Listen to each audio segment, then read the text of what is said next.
ধন্যবাদ জানাই আমাদের সৃষ্টিকর্তাকে এই সুন্দর সুযোগ দানের জন্য। সেক্ষেত্রে একটি বছর পর আজকে আমরা সুযোগ লাভ করেছি মা পালন করার জন্য।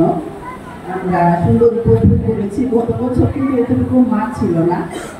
আমি বলবো কামারিয়া বাইক সৌভাগ্য মন্ডলী, এই মন্ডলীতে আমরা অনেক মা বোন ভাই বোন আমরা এখানে উপস্থিত হতে পেরেছি।